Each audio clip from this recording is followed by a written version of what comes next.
ప్రభునందు ప్రియ పరిశుద్ధ దేవుని కుమారులారా, దేవుని కుమార్తెలారా, యేసుక్రీస్తు ప్రస్తుత హెచ్చింపు నామములో మీ అందరికీ వందనాలు. అలాగే దేవునికి స్తోత్రాలు. ప్రియులారా, మీ అందరూ బాగున్నారు కదా? చాలా సంతోషం. అలాగే మేము కూడా దేవుని కృపా మహాదేశ్వర్యాన్ని బట్టి కులాసాగా ఉన్నాం. ప్రియులారా, మరి మరొకసారి ఈ ప్రత్యేక అంశం ద్వారా మీ చేరువలోనికి రావటానికి దేవుడు మాకు ఇచ్చిన ఈ గొప్ప అవకాశాన్ని బట్టి దేవునికి మరొకసారి కృతజ్ఞతాస్తుతులు చెల్లిస్తున్న దేవునికి స్తోత్రాలు. ప్రియులారా, ఈరోజు మనము చెరను గురించినటువంటి అపోహలు అనే అంశాన్ని గురించి మనం నేర్చుకున్నాం. చరణం గురించిన అనేకమైనటువంటి ఆ, అపోహలు ఉన్నాయి చరణం గురించి. అయితే ఇక్కడ మనం పరిశీలన చేస్తే దేనికి సంబంధించిందంటే, ఈ అంశము దేనికి సంబంధించిందంటే, యేసుక్రీస్తు ఆరోహణమైనప్పుడు చెరను చెరగా కొనిపోయాడు అనేసి లేఖనాల్లో రాయబడి ఉంది. కాబట్టి ప్రియులరా, యేసుక్రీస్తు సిలువలో మృతి పొంది సమాధి చేయబడి ఆ సెలువులో మృతి పొందినప్పుడు జరిగింది ఏంటంటే, యేసుక్రీస్తు సెలువులో ఉన్న దొంగతో నేడు నీవు నాతో కూడా నిశ్చయంగా పరదేశంలో ఉండు అని చెప్పాడు. కాబట్టి యేసుక్రీస్తు ఆ దినాన్నే ఎక్కడికి వెళ్ళాడంటే పరదేశికి వెళ్ళాడు. పరదేశికి వెళ్ళినటువంటి పరిస్థితుల్లో మనం పరిశీలన చేస్తే ఈ పర ఈ పరదేశికి వెళ్ళి ఏం చేశాడు యేసుక్రీస్తు? పరదేశికి వెళ్ళంటే పరదేశు ఒక చెరని పరదేశ్ అనేది ఒక చెరని ఆ చెరని యేసుక్రీస్తు చెరగా కొనిపోయాడు. చెరగా కొనిపోయాడు. పరదేశకు వెళ్ళి అక్కడ ఉన్న ఆత్మలకి బోధ చేసి వాళ్ళందరినీ వాళ్ళందరినీ ఆ చెర నుండి విడుదల చేసి దాన్ని చెరగా తీసుకొని పోయాడు. పైకి పరలోకానికి తీసుకెళ్ళిపోయాడని కొంతమంది చెప్తుంటే, మూడో ఆకాశానికి తీసుకెళ్ళిపోయాడని కొంతమంది చెప్తున్నారు. ఈ రకంగా మనం పరిశీలన చేస్తే నేటి క్రైస్తవ సమాజంలో చెరను ఈ అంశాన్ని గురించి, యేసుక్రీస్తు చెరగా కొనిపోయాడు, ఆయన ఆరోహణమైనప్పుడు చెరగా కొనిపోయాడంటే, దాని విషయంలో నేటి క్రైస్తవ సమాజంలో చాలా విభిన్నమైనటువంటి అభిప్రాయాలు వ్యక్తపరుస్తూ ఉన్నారు. కాబట్టి ప్రియులారా, మనం ఆ, ఆలోచన చేసుకుంటే ఈరోజు మనం నేర్చుకునేది ఏంటంటే, చెరను గురించినటువంటి అపోహలు అనే అంశాన్ని గురించి మనం నేర్చుకుందాం. చెరను గురించినటువంటి అపోహలు చెరను గురించినటువంటి అపోహలు చాలా ఉన్నాయి నేటి క్రైస్తవ సమాజంలో. వాటన్నింటిని గురించి మనం పరిశీలన చేద్దాం. అయితే ప్రియులారా, మరి మనం ఆ, ఈ చెరగా కొనిపోయాడు అనే అంశంలో మనం నేర్చుకునేటటువంటి భవిష్యత్తులో నేర్చుకునేటటువంటి సంగతులు ఏవి, ఏ సంగతులు మనం నేర్చుకోబోతున్నాము అనే దాని గురించి మనం పరిశీలన చేద్దాం. ఇక్కడ మనం చూస్తే యేసుక్రీస్తు యేసుక్రీస్తు చెరగా కొనిపోయిన చెర ఏది అనేది దానికి ఇండెక్స్ మనం చూస్తే ఇక్కడ మనం చూద్దాం. ఇవన్నీ కూడా రాబో దినాల్లో, రాబో తరగతుల్లో చెరగా కొనిపోవుట అను ఆ, అంశమును నేర్చుకోబోతున్నాము. అయితే ఈ అంశంలో ఉండేటటువంటి సబ్ హెడ్డింగ్స్, ఏ పాయింట్లు మనం నేర్చుకోబోతున్నాము, వేటిని మనం నేర్చుకోబోతున్నాము అనేది మనం పరిశీలన చేస్తే, ఇక్కడ ఇండెక్స్ అంట యేసుక్రీస్తు ఆ, చెరగా కొనిపోయిన చెర ఏది అనే దాంట్లో నెంబర్ 1 ఏంటంటే చెరను గురించిన అపోహలు. ఈరోజు మనం నేర్చుకునేది అదే, చెరను గురించిన అపోహలు నెంబర్ 1. రెండవది ఏంటంటే పరదేశం అనేది చెర కాదా, పరదేశి అనేది చెర కాదా. చాలామంది క్రైస్తవ సహోదరులు మరి పరదేశే చెర అనేసి అపోహపడుతున్నారు. అయితే పరదేశే చెర కాదా అనేది ఆమ్, తర్వాత నెక్స్ట్ ఏంటంటే మృతులకు సువార్త. ఆ తర్వాత ఏంటంటే ఇస్రాయేలీలను ధర్మశాస్త్రము తీర్చేసిందా, ఇస్రాయేలీని ధర్మశాస్త్రం తీర్పు తీర్చేసిందా. ఆ తర్వాత క్రీస్తు రెండవ రాకడలోపు నీతిమంతులు నిద్రించిన వెంటనే పరలోకానికి ఎక్కిపోతారా, యేసుక్రీస్తు రెండవ రాకడ లోపు, రెండోసారి వచ్చే లోపే చనిపోయిన వాళ్ళు ఎక్కడికి వెళ్ళిపోతారు అనేసి, నిద్రించిన వెంటనే వెళ్ళిపోతారా పరలోకానికి అనేసి మనం దాని గురించినటువంటి ఆ, అంశం కూడా మనం నేర్చుకుందాం. నెక్స్ట్ ఏంటంటే యేసుక్రీస్తు రెండవ రాకడ లోపు యేసుక్రీస్తు ఆ, యేసుక్రీస్తు రెండవ రాకడలో యేసుక్రీస్తు వచ్చే పరిశుద్ధులు ఎవరు? యేసుక్రీస్తు రెండవ రాకడలో క్రీస్తుతో వచ్చే పరిశుద్ధులు ఎవరు? అది అది కూడా మనం భవిష్యత్తులో నేర్చుకుందాం ఇవన్నీ కూడా. తర్వాత నెక్స్ట్ ఏంటంటే భూమి మీద ఉన్న వారు పరదేశికి వెళ్ళాలంటే ఎక్కిపోవాలా దిగిపోవాలా? భూమి మీద ఉన్నవాళ్ళు పరలోకానికి వెళ్ళాలంటే ఎక్కిపోవాలా దిగిపోవాలా? తర్వాత నెక్స్ట్ ఏంటంటే బైబిల్ గ్రంథంలో వ్రాయబడి ఉన్నటువంటి వివిధమైనటువంటి చెరలు, బైబిల్ గ్రంథంలో రాయబడి ఉన్న వివిధమైనటువంటి చెరలు. అలాగే మనం చూసుకుంటే నెక్స్ట్ నెక్స్ట్ పాయింట్ ఏంటంటే యేసుక్రీస్తు ఎక్కడ ఉన్న చెరను చెరగా కొనిపోయాడు? యేసుక్రీస్తు ఎక్కడ ఉన్న చెరను చెరగా కొనిపోయాడు? పాతాళ లోకంలో నున్న చెరను చెరగా కొనిపోయాడా? లేకపోతే భూమి మీద ఉన్న చెరను చెరగా కొనిపోయాడా? ఎక్కడ ఉన్న చెరను చెరగా కొనిపోయాడు? 11 యేసుక్రీస్తు ఏ చెరను చెరగా కొనిపోయాడు? లేక యేసుక్రీస్తు చెరగా కొనిపోయిన చెర ఏది? ఇవన్నీ కూడా, వీటన్నింటిని గురించి కూడా మనం భవిష్యత్తులో నేర్చుకుందాం. అయితే ఇందులో మొట్టమొదటిది ఏంటంటే చెరను గురించినటువంటి అపోహలు. చెరను గురించినటువంటి అపోహలను గురించి మనం ఆ, కొంతవరకు నేర్చుకుంటానికి ప్రయత్నం చేద్దాం. ప్రియులారా, ఇది చాలా ప్రాముఖ్యమైన అంశము. మరి ఇప్పుడు ఇన్ని పాయింట్లు మనం దరిదాపు 10 పాయింట్లు మనం నేర్చుకోబోతున్నాం. ఇవన్నీ కూడా తప్పనిసరిగా విని నేర్చుకోవలసినటువంటి అవసరం ఉంది. కాబట్టి చాలా జాగ్రత్తగా మీరు ఆలోచించండి. నేటి క్రైస్తవ సమాజంలో బోధిస్తున్న బోధ చరణ చరణ చెరగా యేసుక్రీస్తు చరణ చెరగా కొనిపోయాడు అనే అంశం గురించి బోధిస్తున్నటువంటి బోధ మరి ఆ, బైబిల్లో ఉన్నటువంటి ఈ సంగతులు, మరి దీని గురించినటువంటి ఆ, వ్యత్యాసం ఏంటి, ఇవన్నీ కూడా మనం పరిశీలన చేసుకోవాల్సినటువంటి అవసరము ఉంది. కాబట్టి ప్రియులారా, మనం ఒకసారి ఆలోచి యేసుక్రీస్తు చెరను చెరగా కొనిపోయాడు అనేసి చెరను చెరగా కొనిపోయాడు అనేసి ఆ, బైబిల్లో ఉంది కదా. అయితే ఏ చెరను చెరగా కొనిపోయాడు? ఇక్కడ మనం చూస్తే మూడు లోకాలు ఉన్నాయి: పరలోకము, భూమి ఉన్న లోకము, పాతాళ లోకము. పరలోకము, భూమి ఉన్న లోకము, పాతాళ లోకము. అయితే ఈ పాతాళ లోకంలో మనం పరిశీలన చేస్తే పరదేశం అనేది నెమ్మది పొందే స్థలం ఉంది. తర్వాత నరకము లేక వేదనకరమైన స్థలము అనేసి మరొకటి ఉంది. ఈ రెండింటిని వేరుపరిచేది ఏంటంటే మహా అగాధము. మహా అగాధం అనేది వేరుపరుస్తుంది. అయితే మనం చూద్దాం. ఇప్పుడు చర్ల గురించినటువంటి అపోహలు కదా. అయితే ఎక్కడ రాయబడి ఉంది, దేనికి సంబంధించింది చర్ల గురించిన అపోహలు అనే దాని గురించి మనం కొంతవరకు మనం పరిశీలన చేద్దాం. లేఖనాన్ని మనం పరిశీలన చేద్దాం. ఎఫ్సి పత్రికలో 4వ అధ్యాయంలో 8, 9, 10 వచనాలు మనం పరిశీలన చేద్దాం. ఎఫ్సి పత్రిక 4వ అధ్యాయం 8, 9, 10 వచనాలు. 8వ వచనంలో అందుచేత ఆయన ఆరోహణమైనప్పుడు చెరను చెరగా పట్టుకుని పోయి మనుషులకు ఈవులు అనుగ్రహించనని చెప్పబడి ఉన్నది. ఆయన ఆరోహణమైనప్పుడు చెరను చెరగా పట్టుకుని పోయి మనుషులకు ఈవులు ఇచ్చాడంట. ఆరోహణమైనప్పుడు చెరన చెరగా పట్టుకుని పోయి మనుషులకు ఈవులు ఇచ్చాడు. అయితే ఇంకా నెక్స్ట్ మనం చూస్తే 9, 10 వచనాలు కూడా మనం చూద్దాం. ఆరోహణం ఆయననగా ఆయన భూమి యొక్క క్రింది భాగములకు దిగనని అర్థం ఇచ్చుతున్నది కదా అంటాడు. ఆరోహణం ఆయన అంటే అర్థం ఏంటంటే ఇక్కడ చెప్తుంది అంటే మొదట భూమి యొక్క కింది భాగాలకు దిగాడు. ఆ తర్వాత ఆకాశ మండలములన్నింటికంటేనూ మరి పైగా ఆరోహణమైన వాడునై ఉన్నాడు. ఇక్కడ చూడండి 10వ వచనం, దిగిన వాడు తానే సమస్తమును నింపునట్లు ఆకాశ మండలములన్నింటికంటే మరి పైకి ఆరోహణమైన వాడునై ఉన్నాడంటారు.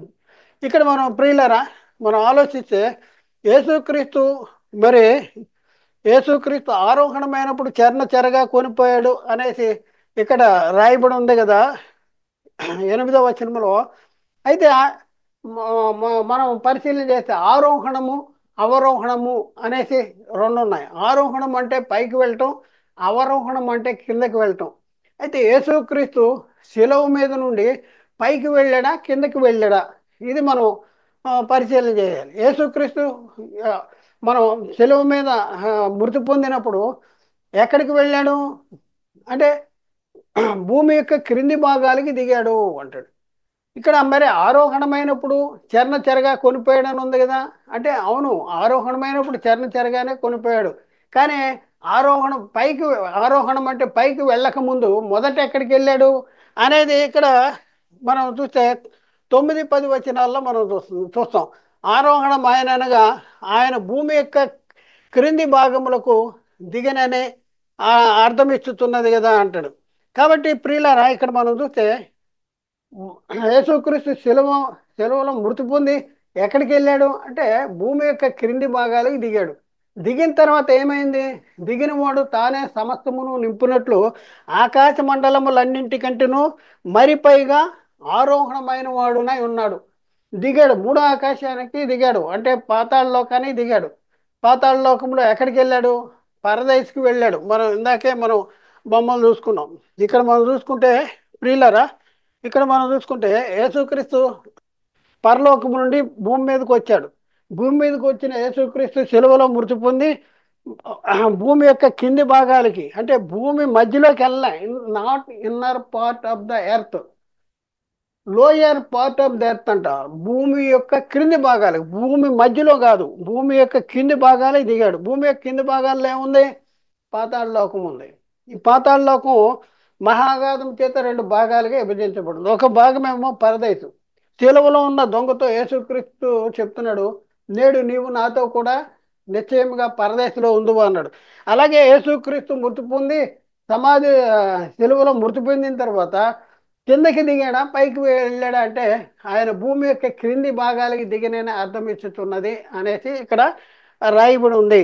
కాబట్టి ప్రియులారా, మరి దిగిన వాడు తానే సమస్తమును నింపునట్లు ఆకాశ ఇస్తుండే ఆకాశ మండలములన్నింటికంటేనూ మరి పైగా ఆరోహణమైన ఆకాశ మండలాలు, ఒక ఆకాశ మండలం, రెండో ఆకాశ మండలం, ఈ ఆకాశ మండలములన్నింటికంటేనూ మరి పైగా ఆరోహణమైన వాడినై ఉన్నాడు అనేసి ఇక్కడ రాయబడి ఉంది. కాబట్టి ప్రియులరా, మరి ఇక్కడ మనం పరిశీలన చేస్తే ఈ పై వచనములో యేసుక్రీస్తు ఆరోహణమైనప్పుడు, ఈ పై వచనములో యేసుక్రీస్తు ఆరోహణమైనప్పుడు చెరగా పట్టుకుపోయిన చె- చెరను చెరగా పట్టుకుపోయాడు అని వ్రాయబడి ఉంది. కాబట్టి కొందరు దాన్ని ఎలా అపార్థం చేసుకుంటున్నారంటే, చూడండి ఇది పాయింట్. మనం ఎక్కడికి వస్తున్నాం, మన సబ్జెక్ట్ దగ్గరికి వస్తున్నాం. అయితే ఇప్పుడు మనం చదువుకున్న వచనంలో ఏమని రాయబడి ఉందంటే యేసుక్రీస్తు ఆరోహణమైనప్పుడు చెరను చెరగా పట్టుకుపోయాడు అని ఉంది.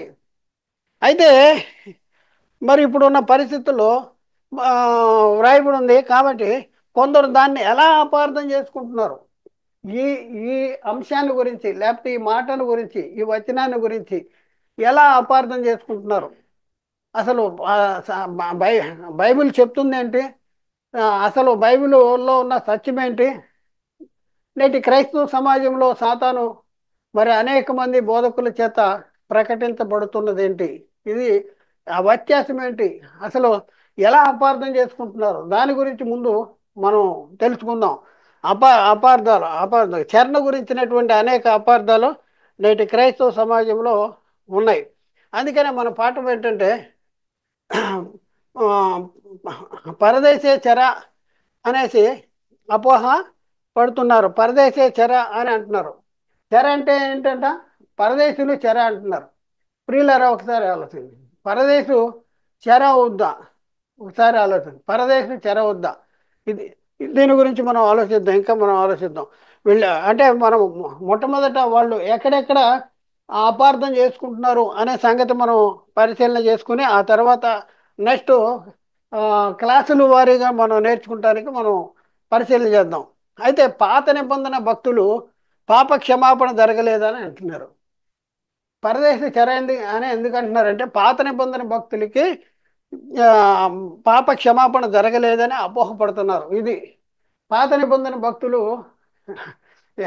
యేసుక్రీస్తు శిలువ మరణము పొందక మునుపు కొంతమంది ఉన్నారు, చనిపోయిన వాళ్ళు ఉన్నారు కదా, వాళ్ళందరికీ పాప క్షమాపణ జరగలేదు అనేసి అపోహపడుతున్నారు. ఇది నెక్స్ట్ నెంబర్ వన్.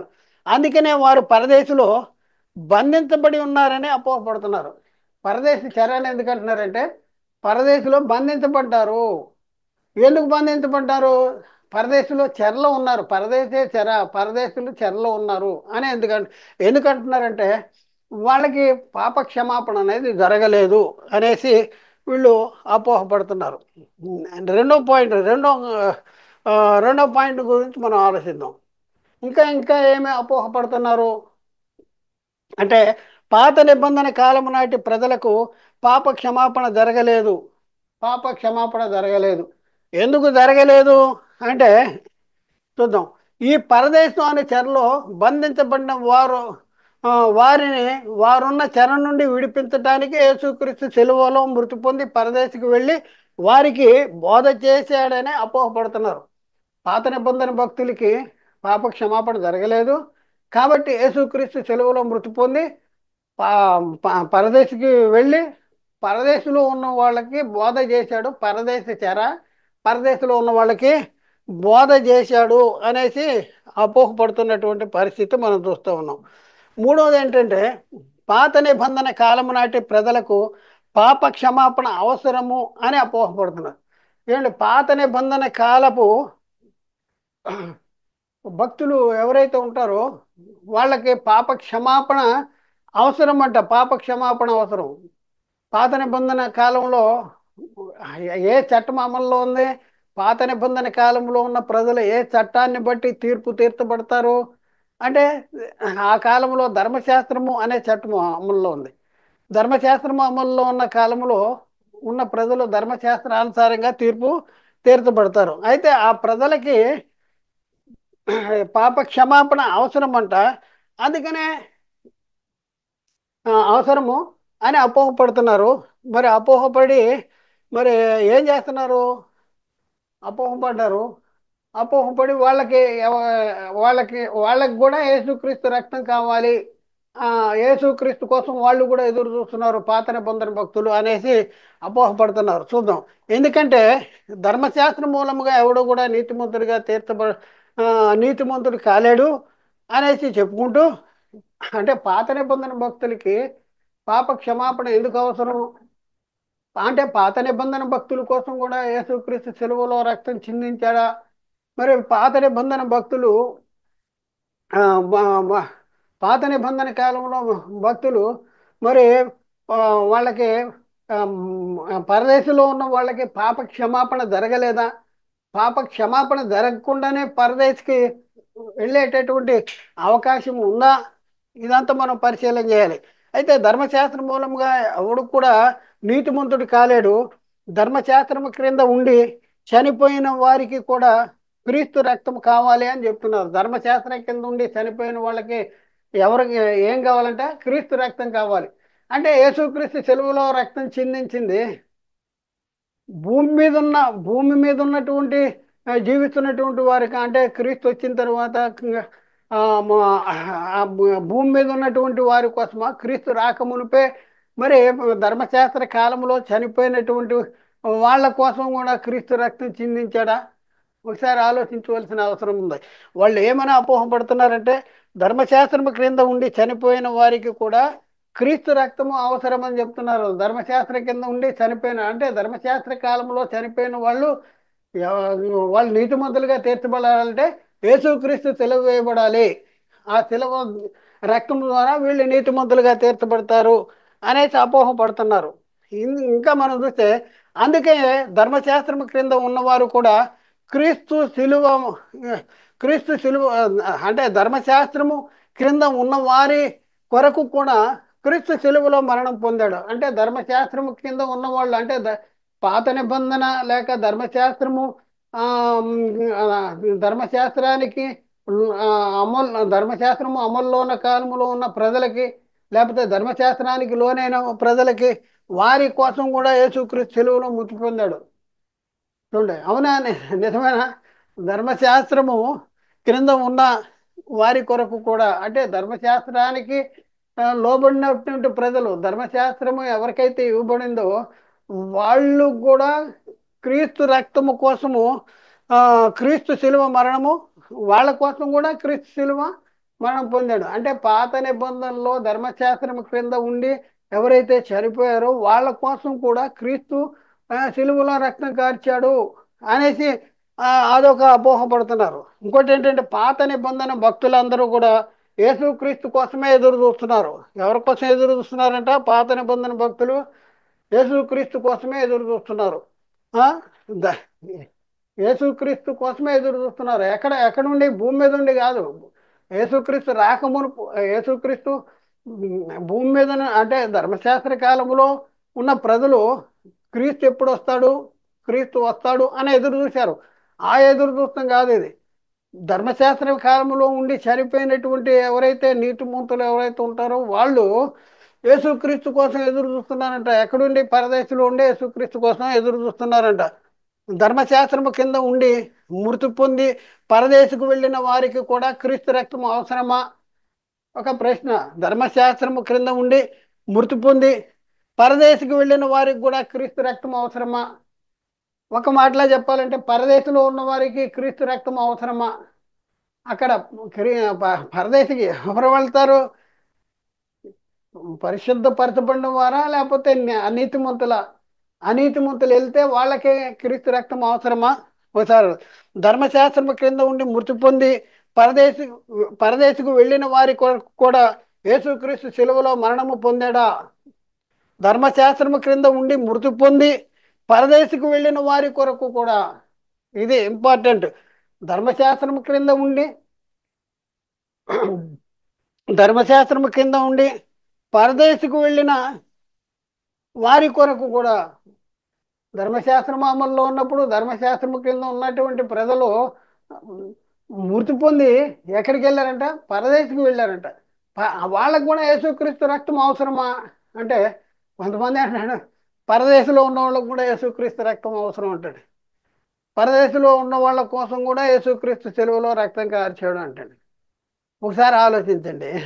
ఈ ఈ అపోహలు అనమాట. అంటే ఈ చరణ్ గురించిన అపోహలు, యేసుక్రీస్తు సెలువులో ఎవరి కోసం మృతి పొందాడు, సెలువులో మృతి పొందిన యేసుక్రీస్తు ఎక్కడికి వెళ్ళాడు, ఎక్కడికి వెళ్ళి అక్కడ ఏం పని చేశాడు, ఏమైనా పని చేశాడా, ఇవన్నీ కూడా మనం పరిశీలన చేయవలసిన అవసరం ఉంది.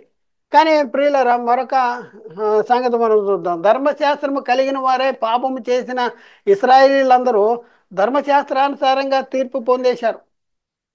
పరదేశకు వెళ్ళిన వాళ్ళు ధర్మశాస్త్రం అమల్లో ఉన్నప్పుడు పరదేశకు వెళ్ళిన వాళ్ళు వాళ్ళ సంగతి ఏంటంటే ధర్మశాస్త్రము కలిగిన వారే పాపము చేసిన వారందరూ ధర్మశాస్త్రానుసారంగా తీర్పు పొందేశారు ఆల్రెడీ అనే వాక్యమును వారు గుర్తించక పాత నిబంధన కాలము నాటి ప్రజలకు కూడా పాప క్షమాపణ అవసరమని వారు అపోహపడుతున్నారు. ఏంటండి? ధర్మశాస్త్రము ధర్మశాస్త్రము కలిగి పాపము చేసిన వారందరూ కూడా చేసిన ఇశ్రాయేలీ అందరూ కూడా తీర్పు పొందేశారు. ధర్మశాస్త్రం కలిగి మరి ధర్మశాస్త్రానుసారంగా జీవించిన వారు కూడా తీర్పు పొందేశారు. అయితే మరి మనం పరిశీలన చేస్తే ధర్మశాస్త్రానుసారంగా తీర్పు పొందేశారు కాబట్టి అనే వాక్యము వారు గుర్తించలేకపోయారు. కాబట్టి ధర్మశాస్త్రము కాబట్టి మరి పాత నిబంధన కాలం నాటి ప్రజలకు పాప క్షమాపణ అవసరమని వారు బోధిస్తున్నారు. ఇది ఎంతవరకు అవసరము? లేఖనం ఏమి చెప్పుతున్నది? ఇది మనం ఆలోచించాలి. ఏం చెప్తుంది లేఖనం గురించి మనం పరిశీలన చేస్తే రోమాపత్రిక 2వ అధ్యాయము 12వ వచనంలో మనం చూస్తే ధర్మశాస్త్రము కలిగిన వారే పాపము చేసిన వారందరూ ధర్మశాస్త్రానుసారంగా తీర్పు పొందుదురు. ధర్మశాస్త్రం ఇస్రాయేలీలు తీర్పు పొందేశారా? మరి భవిష్యత్తులో తీర్పు పొందుతారు. వాళ్ళకి తీర్పు అనేది ముందుందా? యేసుక్రీస్తు వాళ్ళు ఈ తీర్పును బట్టే ఆ, ధర్మశాస్త్ర ధర్మశాస్త్రాన్ని బట్టి తీర్పు పొంది వాళ్ళు పరదేశికి కానీ లేకపోతే వేదనకరమైన స్థలానికి కానీ వెళ్ళారా? లేకపోతే తప్పు చేసినా కూడా మరి లేకపోతే పాపము చేసిన వారు కూడా మరి పాపం చేసిన వారందరూ కూడా పరదేశకు వెళ్ళే అవకాశం ఉందా? ఇది మనం పరిశీలన చేయవలసిన అవసరం ఉంది. చాలా స్పష్టంగా రాయబడింది. రోమాపత్రిక 2 అధ్యాయం 12 వచనంలో ధర్మశాస్త్రము కలిగిన వారై పాపం చేసిన వారందరూ ధర్మశాస్త్రానుసారంగా తీర్పు పొందుతారు అనేసి ఉంది. మరి ధర్మశాస్త్రానుసారంగా తీర్పు జరిగిపోయిన తర్వాత నీతిమంతులైతే పరదేశికి వెళ్తారు. అనీతిమంతులు అంటే వేదనకరమైన స్థలానికి వెళ్తారు. ధర్మశాస్త్రము అమల్లో ఉన్న కాలంలో భూమి మీద ఆ, జీవించిన ఇద్దరు వ్యక్తుల గురించి యేసుక్రీస్తు చెప్పాడు. ధనవంతుడు లాజరు అనేసి ఇద్దరు వ్యక్తుల గురించి చెప్పారు. వాళ్ళిద్దరూ చనిపోయారు. చనిపోయిన తర్వాత ఇద్దరు ఒకే దగ్గరికి వెళ్ళారంటే ఇద్దరు ఒకే దగ్గరికి వెళ్ళలేదు. ఒకళ్ళేమో అబ్రహాం రొమ్మున ఆనుకుంటారు దేవదూతల ద్వారా కొనుపోబట్టం. మా మరి ధనవంతుడేమో ఆ పాతాళ లోకంలో అగ్ని జ్వాలలో యాతన పడేటటువంటి పరిస్థితి. అంటే ధర్మ అది ఏ కాలంలో జరిగిందంటే మోషేయు ప్రవక్తలు భూమి మీద పరిచర్య జరిగించున్నటువంటి కాలంలో జరిగినటువంటి ఒక యథార్థ గాథ అనేది బైబిల్ చెప్తూ ఉంది. కాబట్టి ప్రియులరా, మరి వాళ్ళని ధర్మశాస్త్రం తీర్పు తీర్చిందా అంటే తీర్పు తీర్చబట్టే ఒకళ్ళు పరదేశికి వెళ్ళే అబ్రాహాము రొమ్మున ఆనుకుంటానికి కొనుక్కుంటున్నాడు. మరొకళ్ళేమో వేదనకరమైన స్థలానికి వెళ్ళటం అనేది జరిగింది. కాబట్టి ప్రియులరా, ఆలోచింది. పరదేశికి వెళ్ళిన పాత నిబంధన భక్తులు పాప క్షమాపణ కొరకు యేసుక్రీస్తు రెండవ రాకడ కోసం ఎదురు చూస్తున్నారా? పాప క్షమాపణ జరగాల వాళ్ళకి. పరదేశకు వెళ్ళిన వాళ్ళకి పాప క్షమాపణ జరగాల. పాప క్షమాపణ జరిగితేనే పరలోకం వెళ్తారా? ఇది అర్థం కావట్లే. మన వాళ్ళకి అపోహ పడుతున్నారు. ప్రశ్న: పరదేశకు వెళ్ళిన భక్తులందరూ కూడా పాపులా లేక నీతిమంతులా? పరదేశకు వెళ్ళిన వాళ్ళు పాపులు అని చెప్తున్నారు. వాళ్ళకి ఆ పాపాన్ని బట్టి చ- ద- ద- ఆ, చెరలో బంధించబడ్డారంట. ఆ బంధించబడిన వారికి యేసుక్రీస్తు వెళ్ళి బోధ చేసి వాళ్ళ ఆ పాపము నుండి విడిపించి ఆయన చెరగా పట్టుకుని పోయి పరలోకంలో ఉంచాడు, లేకపోతే మూడో ఆకాశంలో ఉంచాడు అని చెప్పేటటువంటి పరిస్థితి ఉంది. ఇది అపోహపడుతున్నారు. కాబట్టి ప్రియులారా, ఒకసారి ఆలోచింది. పరదేశికి ఎవరు వెళ్తారు? నీతిమంతులు వెళ్తారా, అనీతిమంతులు వెళ్తారా? మరి పరదేశికి అనీతిమంతులు ఎలా వెళ్తారు? ఒకవేళ పరదేశికి అనీతిమంతులు వెళ్ళే ఉంటే ధనవంతుడు ఎక్కడికి వెళ్ళి ఉండాలి? ధనవంతుడు లాజరు ధనవంతుడు ఆ, యథార్థ గాథలో ధనవంతుడు ఎక్కడికి వెళ్ళి ఉండాలి? పరదేశికి వెళ్ళి ఉండాలి. కాబట్టి ప్రియులారా, మరి పరదేశికి ఎవరు వెళ్తారు? నీతిమంతులు వెళ్తారా, అనీతిమంతులు? తెలియదు మనకి. తెలియదు. పరదేశికి ఎవరు వెళ్తారో కూడా తెలియదు. పరదేశంలో ఉన్న వాళ్ళ కోసం పాపులు వాళ్ళు, వాళ్ళకి ఇంకా పాప క్షమాపణ లేదు. వాళ్ళ కోసం కూడా యేసుక్రీస్తు శిలువలో రక్తం కారు కార్చాడు. వాళ్ళు పరదేశంలో ఉండి ఆ, పరదేశకు వెళ్ళిన నీతిమంతులు క్రీస్తు శిలువ రక్తం కోసం ఎదురు చూస్తున్నారు, క్రీస్తు కోసం ఎదురు చూస్తున్నారని అపోహపడుతున్నారు ప్రియులారా. ఇంకా మనం చూస్తే పరదేశకు వెళ్ళిన భక్తులకు భవిష్యత్తులో బోధ అవసరమా? పరదేశకి వెళ్ళిన వాళ్ళకి బోధ అవసరమా? పరదేశకి వెళ్ళంటే పరదేశంలో ఉన్న భక్తుల కంటే యేసుక్రీస్తు వెళ్ళి బోధ చేశాడట. బోధ అవసరమా పరదేశంలో ఉన్న వాళ్ళకి? బోధ అవసరమా అని అంటే అవసరం లేదు. అవసరం లేదు. వాళ్ళు యేసుక్రీస్తు రెండోసారి ఎప్పుడు వస్తాడు? వచ్చినప్పుడు వాళ్ళు మృతులు అక్షయాలుగా లేపబడి మరి ఆయన్ని ఎదుర్కొంటానికి రెడీగా ఉన్నారు. వాళ్ళకి మళ్ళీ బోధ ఎందుకు? ఇంకా మనం చూస్తే పరదేశులకు వెళ్ళిన భక్తులకు యేసుక్రీస్తు బోధ చేశాడా? యేసుక్రీస్తు వెళ్ళి పరదేశికి వెళ్ళి బోధ చేశాడని బైబిల్లో ఉందా? ఎక్కడుంది బైబిల్లో? ఎక్కడ లేదు. బైబిల్లో ఎక్కడ లేదు. కానీ బోధ చేశాడు అనే అపోహ పడుతున్నటువంటి పరిస్థితి మనం చూద్దాం. ఇంకా మనం చూస్తే నాలుగో పాయింట్ ఏంటంటే పాత నిబంధన కాలం నాటి ప్రజలకు తీర్పు ఇంకా జరగలేదని అపోహపడుతున్నారు. పాత నిబంధన తీర్పు జరగలేదు. ఒక ఆయన మాట్లాడితే తీర్పు ఇంకా జరగలేదండి, ఎవరికి జరగలేదండి అంటే యేసుక్రీస్తు రెండోసారి వచ్చినప్పుడు జరుగుతుందండి. యేసుక్రీస్తు రెండోసారి వచ్చినప్పుడు జరిగే తీర్పు ఏంటంటే అప్పుడు శారీరకంగా జీవించిన ప్రజలకి జరుగుద్ది. ప్రజలకి జరగదు. అది కూడా లైన్లో మరి ఆయన ఒక సింహాసనం మీద కూర్చుంటే అందరూ అటు ఇటు లైన్లో నిలబెట్టడం అనేది కాదు. ఫ్రాక్షన్ ఆఫ్ సెకండ్స్లో క్రీస్తు న్యాయపీఠాన్ని బట్టి వాక్యాన్ని బట్టి వాళ్ళకి తీర్పు జరుగుద్ది. యేసుక్రీస్తు రెండవసారి వచ్చినప్పుడు ఏం జరిగిందంటే దేవుడు నా సువార్త ప్రకారము యేసుక్రీస్తు ద్వారా మనుషుల రహస్యాన్ని విమర్శిస్తాడు. ఇప్పుడు ఆల్రెడీ తీర్పులో ఈ ప్రపంచంలో ఉన్న ప్రజలు రెండు భాగాలుగా విభజించబడ్డారు క్రీస్తు న్యాయపీఠం మీదట. ఒక భాగమేమో నీతిమంతులుగా తీర్చబడిన వాళ్ళు, మరొక భాగం అనీతిమంతులుగా తీర్చబడినటువంటి వాళ్ళుగా ఉన్నారు. రెండు భాగాలుగా విభజించబడినటువంటి పరిస్థితి మనం చూస్తూ ఉన్నాం. కాబట్టి ప్రియులారా, ఆల్రెడీ తీర్పు జరుగుతుంది. ఎవరైతే ప్రస్తుత కాలంలో సువార్తకి సువార్త ప్రకటిస్తుండగా లోబడుతున్నారో వారు మరణంలో నుండి జీవంలోనికి వచ్చేస్తున్నారు. ఎవరైతే లోబడరో వాళ్ళు మరణంలోనే ఉంటున్నారు. కాబట్టి తీర్పు భవిష్యత్తులో జరుగుద్దని కాదు, భవిష్యత్తులో జరిగే యేసుక్రీస్తు వచ్చినప్పుడు జరిగే తీర్పు అప్పటికి భూమి మీద ఉన్నటువంటి నీతిమంతులుగా అనీతిమంతులుగా జరుగుద్ది. ఇప్పుడు ఇప్పుడు తీర్పు జరుగుతుంది. మనం ఏ వైపు ఉన్నామో మనం తెలుసుకోవాల్సిన అవసరం ఉంది. పాత నిబంధన కాలము నాటి ప్రజలకు తీర్పు ఇంకా జరగలేదని అపోహపడుతున్నారు. ఇప్పుడు ప్రస్తుత కాలంలో మనకి తీర్పు జరిగిపోయింది. తీర్పులో ఉన్నాము, నీతిమంతులుగా తీర్చబడి ఉన్నాము, అనీతిమంతులుగా తీర్చబడి ఉన్నారు. కాబట్టి ప్రియులారా, మరి ఎంత ఆ, ఆ, బైబిల్ని ఎంత ఆ, దాన్ని ఎలా మార్చి మరి చెప్తున్నారు, ఎలా అర్థం చేసుకుంటున్నారు ఒకసారి ఆలోచించండి. పాత నిబంధన కాలం నాటి ప్రజలకు తీర్పు ఇంకా జరగలేదని అపోహ పడుతున్నారు. మరి మరి యేసుక్రీస్తు దగ్గరికి, యేసుక్రీస్తు రూపాంతర కొండ కొండ మీదకి ఎక్కి రూపాంతరం చెందాడు కదా. ఈ రూపాంతరం చెందినప్పుడు అక్కడికి ఎవరు వచ్చారు? మోషేయు ఏలియాయు వచ్చారంట. వాళ్ళు ఎందుకు వచ్చారు? వాళ్ళు ఏం మాట్లాడారు? యెరూషలేములో జరగబో నిర్గమమును గురించి వాళ్ళు మాట్లాడుతున్నారు. యేసుక్రీస్తు వాళ్ళు దేని గురించి మాట్లాడుతుంటే యెరూషలేములో జరగబో మీరు యెరూషలేము నుండి ఎప్పుడు విడిచిపెట్టి మా దగ్గరికి వస్తారు, మా దగ్గరికి ఎప్పుడు వస్తారు అని వాళ్ళు యేసుక్రీస్తుతో మాట్లాడుతున్నారు. కాబట్టి ప్రియులారా, ఒకసారి ఆలోచింది. యెరూషలేములో అంటే యేసుక్రీస్తు పరదేశికి వెళ్ళాలంటే ఏమవ్వాలి? ఆయన శ్రమ పడాలి, సిలువ వేయబడాలి. సిలువ వేయబడినప్పుడు ఆయన సిలువలో మృతి పొంది పరదేశికి వెళ్ళేటటువంటి పరిస్థితి ఉంది. కాబట్టి ప్రియులారా, మనం చూస్తే యేసుక్రీస్తు రూపాంతర కొండ మీద ప్రార్థించినప్పుడు మోషే ఏలియాలు పరదేశం నుండి యేసుక్రీస్తు రూపాంతరము పొందినటువంటి కొండ దగ్గరికి వచ్చారు. ఎందుకు వచ్చారు వాళ్ళు?